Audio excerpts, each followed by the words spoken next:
Hello students, good morning. Last lecture में हमने part 7 जन्मभूमि पढ़ा था, जिसमें हमने हमारे इस भारत देश के जो वैभवशाली इतिहास है, यहाँ की जो प्रकृति है, यहाँ पर जिन महापुरुषों का जन्म हुआ था, उसका वर्णन सुमित्रा नंदन पंत जी ने इस काव्य में किया है। सुमित्रा नंदन पंत जी का जन्म उत्तराखंड के अल्मोड़ा ज़िले के कोसानी गांव में हुआ था और गांधी जी के असहयोग आंदोलन के कारण इन्होंने पढ़ाई छोड़ दी। सन 1943 से 44 ईस्वी में उदय शंकर के नृत्य केंद्र से संबंध और कल्पना चित्र के निर्माण में इन्होंने सहयोग दिया। इन्हें लोकायतन पर सोवियत भूमि नेहरू पारितोषिक समिति से और चिदम्बरा पर ज्ञानपीठ पुरस्कार भी प्राप्त हुआ है। इन्हें पद्म भूषण पुरस्कार भी प्राप्त हुआ है।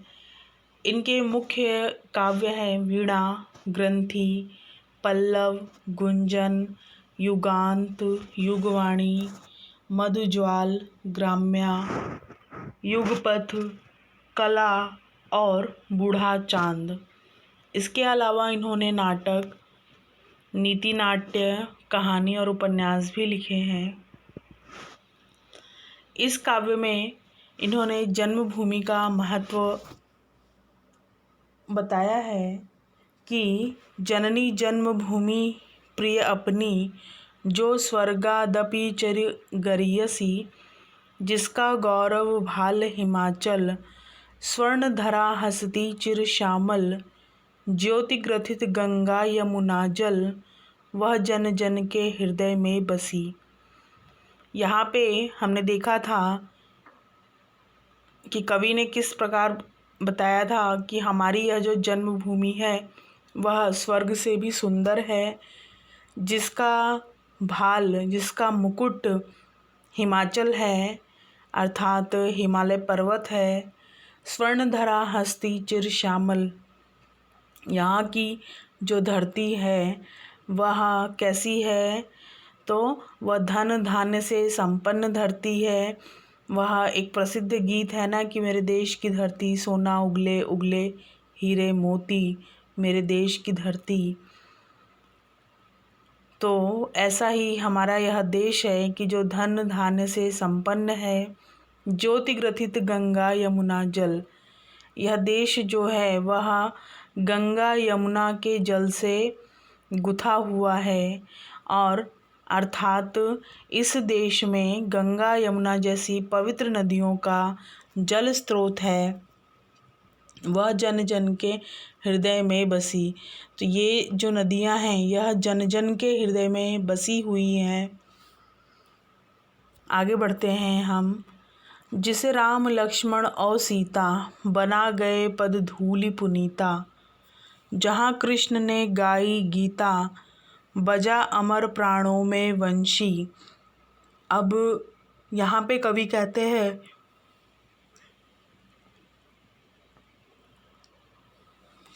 इस धरती पर राम, लक्ष्मण और सीता जैसे महान लोगों ने जन्म लिया और उन्होंने अपनी धूलि से, अपने पद रज से इस धरती को परम पुण्यशाली बना दिया। यह वही देश है जहाँ पर कृष्ण ने गाई गीता, बजा अमर प्राणों में वंशी। तो यह वही देश है जहाँ पर कृष्ण ने भगवत गीता का उपदेश दिया और लोगों के हृदय में अपनी अमर वंशी की धुन को अमिट अंकित कर दिया। आइए इसके बाद हम लोग आगे बढ़ते हैं। सावित्री राधासी नारी, उतरी आभा देहि प्यारी, शिला बनी तापस सुकुमारी, जड़ता बनी चेतना सरसी। अब यहाँ पर यह देश ऐसा है जहाँ पर सावित्री और राधा जैसी नारियों ने जन्म लिया है, जिनकी ज्योति से यह देश जो है वह जगमगा रहा है, उनकी प्रतिभा से, उनके गुणों से इस देश की धरती जो है वह परम पावन पुनीता हुई है। सावित्री जानती थी कि उसके पति की आयु कम है, लेकिन फिर भी उसने अपने सतीत्व के बल पर अपने पति के प्राणों की रक्षा की और यमराज से अपने पति की जान बचाकर वह ले आती है। तो यह देश ऐसा है, शिला बनी तापस सुकुमारी, जड़ता बनी चेतना सरसी। यहाँ पे रामायण के एक पात्र अहिल्या का उल्लेख है कि यह धरती ऐसी है जो शिला बन गई थी। अहिल्या जो थी ऋषि मुनि की पत्नी थी, वह शिला पत्थर बन गई थी किसी शापवश के कारण। फिर जड़ता बनी चेतना सरसी और उसी शिला में श्री राम के चरणों का स्पर्श पाते ही चेतना आ गई। तो ऐसी यह धरती है जहाँ पर ऐसी महान नारियों ने, सावित्री, राधा और अहिल्या जैसी महान नारियों ने जन्म लिया है। शांति निकेतन जहाँ तपोवन, ध्यानावस्थित हो ऋषि मुनिगण, चिद नभ में करते विचरण, जहाँ सत्य की किरणें बरसी।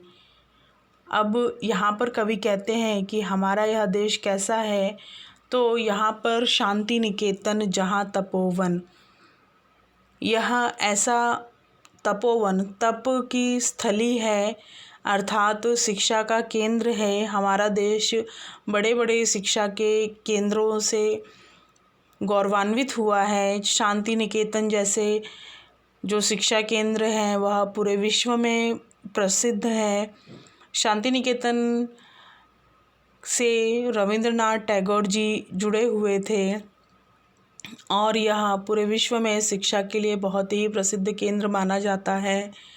तो ध्यानावस्थित हो ऋषि मुनिगण, ऐसा हमारा यह देश है, हमारा तपोवन है जहाँ पे ऋषि मुनि ये सभी जो हैं वह ध्यान लगाकर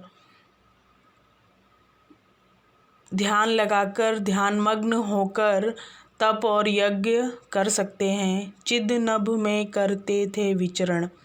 चिद नभ अर्थात ऐसे जो ऋषि मुनिगण हैं वह अपने तप के लिए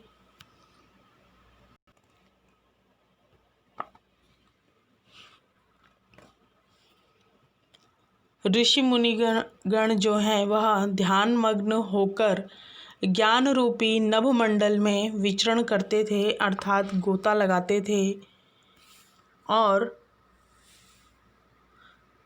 जहाँ सत्य की किरणें बरसी, और हमारा यह देश ऐसा है जहाँ पर सत्य के प्रकाश से आलोकित है, और अर्थात हमारे इस देश में सत्य का बोलबाला है, सर्वत्र चारों ओर सत्य है। हमारा यह देश राजा हरिश्चंद्र, जो सत्यवादी राजा हरिश्चंद्र के नाम से जाने जाते हैं, तो उन्होंने सत्य के पालन के लिए अपने परिवार, अपना राजपाट आदि का त्याग कर दिया था और केवल सत्य के लिए ही उन्होंने अपना जीवन समर्पित कर दिया था। तो हमारा यह देश ऐसा ही है जहाँ पर चारों ओर सर्वत्र सत्य का बोलबाला ही स्थित है। आज युद्ध जर्जर जग जीवन, पुनः करेगा मंत्रोच्चारण, वह वसुधैव बना कुटुम्बकम, उसके मुख पर ज्योति नवल सी, जननी जन्मभूमि प्रिय अपनी, जो स्वर्गादपि चिर गरियसी। आज यहाँ पे कवि बता रहे हैं पूरे विश्व की समस्या की तरफ कवि ने ध्यान केंद्रित किया है कि आज पूरा विश्व जो है वह कैसा हो गया है, तो युद्ध से ग्रसित हो गया है। हर देश एक दूसरे पर युद्ध करने की तैयारी में है, चढ़ाई करने की तैयारी में है। तो यह जीवन जो है वह युद्ध से घिरा हुआ हो गया है। पुनः करेगा मंत्रोच्चारण। लेकिन यह देश ऐसा है जहाँ पर भारत के जो ऋषि मुनिगण थे या जो लोगों का समुचित जो मानव जाति थी, उनको युद्ध से छुटकारा मुक्ति दिलाने के लिए आज सभी फिर से मंत्रोच्चार करके वह वसुधैव बना कुटुम्बकम विश्व में शांति का प्रचार करेंगे।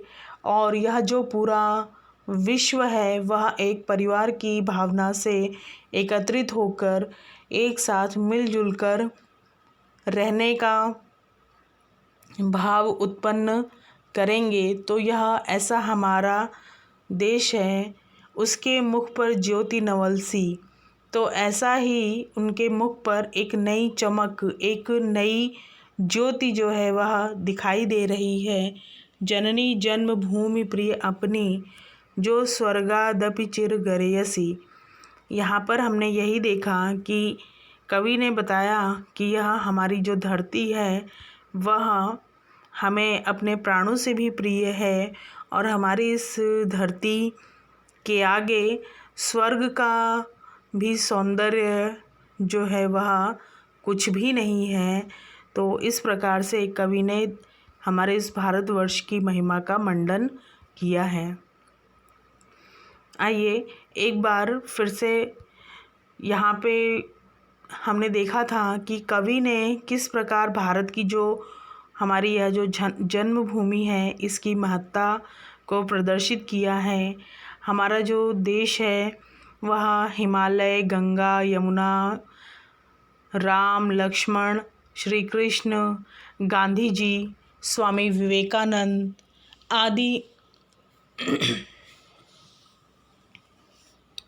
महान लोगों के कारण इतना प्रसिद्ध है। और ऐसे लोगों ने इस धरती पर जन्म लेकर इस धरती को पावन पुनीता बनाया है। तो ऐसा ही हमारा यह देश है और यहाँ पर ध्यान, ज्ञान, मंत्र तथा वसुधैव कुटुम्बकम की भावना को भी कवि ने प्रदर्शित किया है। तो हमारी यह जो जन्मभूमि है वह स्वर्ग से भी अधिक श्रेष्ठ है। आइए हम शब्दार्थ देख लेते हैं।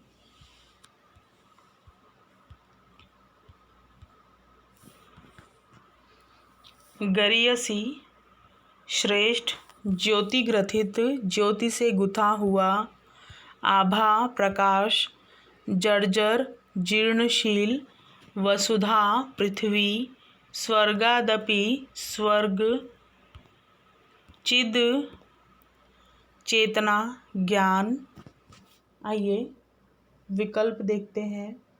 जननी जन्मभूमि, इसका उत्तर है क, स्वर्ग से महान है। दूसरा, भारत का भाल हिमाचल है। गीता का गान करने वाले कृष्ण थे।